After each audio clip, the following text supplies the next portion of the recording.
Ron Rivera is our guest here on the Doug Gottlieb Show. Coach, how are you? I'm doing well, Doug. I really am. How are you? Good. So tell me about the position at Cal. Right. Well, what we're trying to do is and we're still working on the details of it, as you said, but it really is somebody that's going to work with the football program. It's going to work in every facet as much as we can, working with the coaching staff, trying to help the head coach, trying to help the head coach get resources, trying to help coach get players, work with the university, intercollegiate department, trying to help fundraising, help the university fundraise itself. So there's going to be a little bit more to it, I believe. I'm really excited about it. Had an opportunity to talk with the chancellor about this. It's a neat opportunity. It's a unique opportunity, and I'm excited because it's an opportunity for me to give back to the university as a whole. Yeah, and Cal, obviously a great place, number one public institution in America, and a place I know that it's something different when it's your school. Yes, you know, it when is. it's your school, there's some. You've coached in this game. When you coached in this game, you had an incredible defense, but so did the Denver Broncos. Yes. Right? They just and you just couldn't crack that code. If you could go back and change one thing about your prep, what would it be? You know, in all honesty, to me, it really wasn't about the prep more than it was about the circumstances. There was one play, I think, that really kind of defined it, and it was the first time we had the ball as an offense, and there was a pass play that in today's game, it's one of those things that it could have gone either direction, and because of certain elements, it was called against us. And that one play, I really do think, was a little bit of the difference. It was something that put us behind. Was it PI? No, it was the pass completion, incompletion. Cam had thrown a ball that was right there on the cusp of whether it was complete or not. It was ruled initially a completion, then it was overruled as an incompletion, so then it was challenged, and the challenge was, well, not enough evidence to change it back. Well, okay, if there's not enough evidence to change it back, then why was it gone from completion to incompletion? Yeah. You know what I'm saying? So it's one of those things you could argue, and it's a little bit of sour grapes on my part. But Listen. That's the reality of it, I know, man. but that's the truth of the matter, because from my perspective, and then I promise you from their perspective, but at the end of the day, when those things happen, those things do make impacts. They do change certain things, and that was one of the things that was an impactful play. There's no question. I mean, like, look, I'm coaching in college basketball. We're on a losing streak. It's not great. And I can point to, in so many of these games, one play, one call where if it goes a different way, I don't know that the outcome is going to be different, but there's a great chance, right? Momentum is a real thing. Yes. And it also kind of screws up. You know, you have your scripted plays, and when one doesn't go your way, suddenly now, okay, what do we do? What do we do with the script? Is it better to have? It's the old, is it better to have loved and lost than never loved at all? Like having gone to the Super Bowl but not won it. Is that better than not having gone to the Super Bowl? Agree. It doesn't matter. Going to the Super Bowl is an experience in itself, okay? And only so many people can say I've been to a Super Bowl. Only so many people can say I've won a Super Bowl. I'm fortunate. I can say I've won one and I've lost two, but I've been there. And it's an amazing experience. It really is.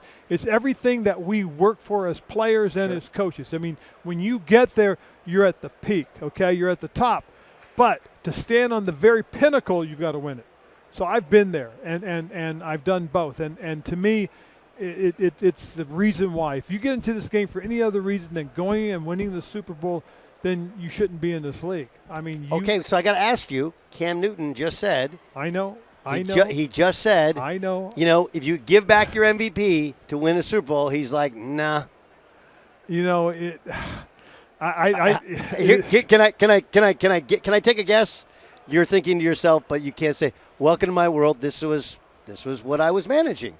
Well, the thing about Cam Newton, let's not forget, he's been to the peak and the pinnacle of college football. He's won the Heisman and he won a national championship. I get it, but we're talking about the Super Bowl. I know. In the NFL, he's won the MVP. He hasn't won that. So until you win it, you don't know what it's about. Okay, that's fair. That's what I'll say. That's what I'll say. That's fair. I'll be politically correct. Okay. The other part that's interesting is you were known, and it was really, I felt like that season and maybe a little bit later, you got the nickname of Riverboat Ron. Mm-hmm.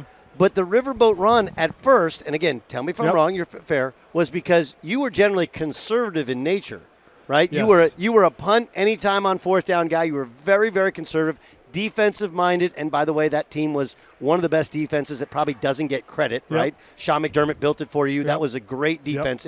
But you were conservative, and then all of a sudden you started going for it a little bit, and you got the kind of almost sarcastic nickname, which you then embraced. Yeah, it's a tremendous story. Really, what happened was after my first 2 seasons in the NFL as a head coach, I had this 3-13 record of losing games by 7 points or less. And after each year, I would sit down with the previous owner, Jerry Richardson. We would go through the year and talk about different things. When we finish up our discussion, I turned to him and said, I need a mentor. I need somebody to talk with and understand some things and help me through some situations. He kind of chuckles a little bit and he goes, I want you to look at this. And he slides this piece of paper across to me. And on the piece of paper, John Madden and his phone number.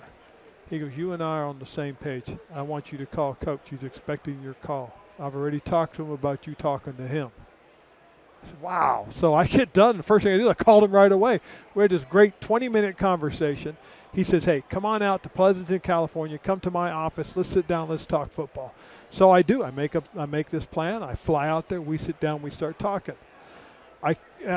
Previous to that, he told me, go back, look at those games that you lost, those 13 games, and see if there's something you could have done differently. Well, in my mind, it's like, hey, do a report. So I go back, I watch those 13 games, I write these notes up, I type it all up, I make this 20-page report from him. I fly out there to Pleasanton, California to Red Bear Ventures, go to his office. We sit down, we start talking, and I said, oh, here, I brought this report you wanted me to do. He said, what report? I said, well, talking about the 13 games I'd lost. He looks at me and goes, that's not for me, that's for you. What did you learn? I said, well, like this one here.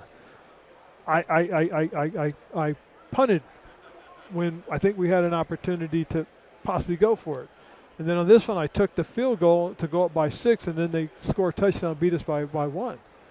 He says, yeah, and each one of those, what could you have done? I said, well, I could have probably gone for it. He said, exactly. He said, Ron, you're being conservative for what reason? I said, well, I'm going by the book. He said, what book? There is no book.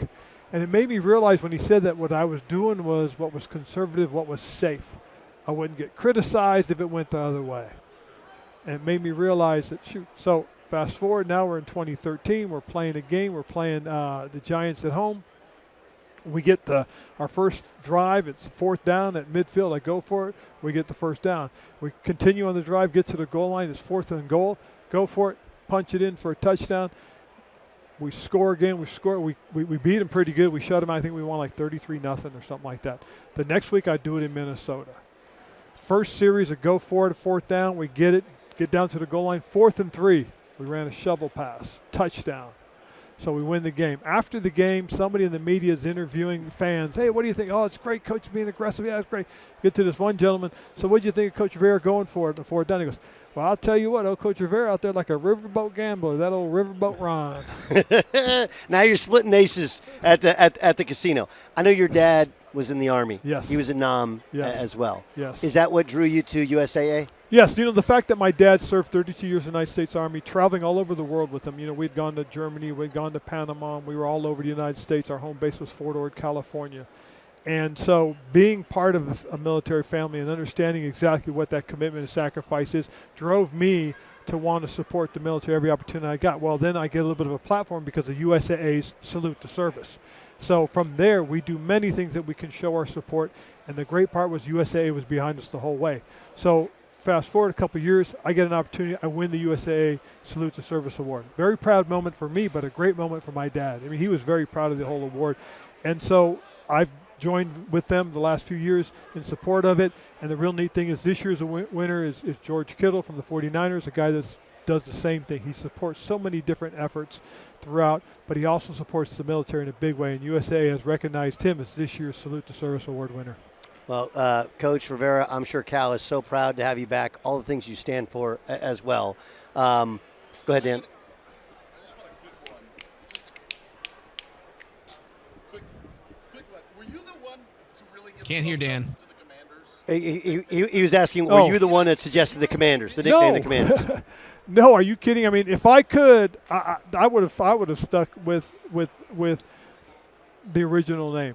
I grew up a fan. Yes. I believed in it, and I know it's hard for people to understand, but to me it's a traditional thing, and we're not going to name our sports teams after derogatory names. Sure. And that was always kind of my stance. But I understood the social issue and the social pressures, which was very, very unfair. I think the thing that people have to understand too as well is that, you know, when you do things and you make decisions, especially a decision like that, you have to go out and you've got to really research it. Well, there was a tremendous amount of research done. I mean, they brought in former players, you know, they brought in fans, they brought in focus groups, and they put all these names out to it. And that's how it was decided. It wasn't decided by me. It was decided by focus groups, alumni, and fans. You liked it, though. I remember that there was a video where they, like, blurred out your lips. So, and it was like Jason Wright showed it to you, I think, a bunch of different nicknames. Yeah. Oh, at no. the time. Yeah. And the truth of the matter is, at that point, what was decided was because this is the nation's capital, because of where we were. Yeah. Okay. A name befitting leadership was probably what we were looking for, because this is the nation's capital. This is the base of all the power in the United States of America. It's working now. Yeah. It's working now. It really is. Absolutely. It is. Well, Coach, listen, enjoy back in Berkeley. Oh, yeah. More things change, more they stay the same there. It's still Berkeley. Yes, it is. And thanks so much for being our guest. No, I appreciate the advice you gave me too, Doug. I really do. I know you've been through it as a coach and understanding what's been going on in the NCAA. I have been going through the losses, and I have a mentor in the great Dick Bennett. Oh, wow. Who helps me with sort through all these things as well. So I'm actually learning from you as we speak. So I appreciate that as well. Thank you very much, Doug.